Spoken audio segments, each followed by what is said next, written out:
अस्सलाम वालेकुम व्यूवर्स, आज हम बनाएंगे मिल्क पाउडर से खोया। तो जिन लोगों ने अभी तक मेरे चैनल को सब्सक्राइब नहीं किया तो प्लीज़ वो जल्दी से मेरे चैनल को सब्सक्राइब कर दें, बेल आइकन को क्लिक कर दें ताकि हर नई आने वाली रेसिपी आपको बवक्त मिल सके। तो हमारी आज की रेसिपी है दूध 1 कप, मिल्क पाउडर 1 कप, मक्खन 3 चम्मच। फ्लेम को ऑन करते हैं और एक पैन में सबसे पहले मक्खन को मेल्ट करते हैं। फ्लेम हमने मीडियम रखनी है। मक्खन हमारा मेल्ट हो चुका है। अब हम इसमें दूध ऐड करते हैं।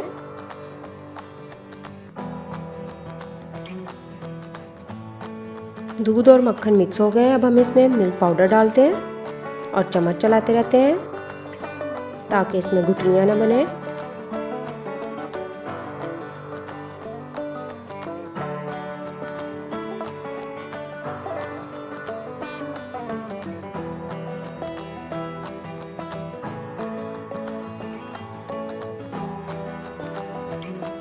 आप देख सकते हैं कि खोया चम्मच के साथ चिपकने लगा है।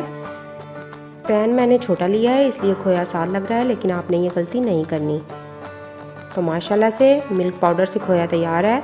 अब हम फ्लेम को ऑफ करते हैं और बाउल में निकाल लेते हैं। आपको हमारी आज की रेसिपी अच्छी लगी तो लाइक कीजिए, शेयर कीजिए और कमेंट्स में ज़रूर बताइएगा और अपना ख्याल रखिएगा। अल्लाह हाफिज़।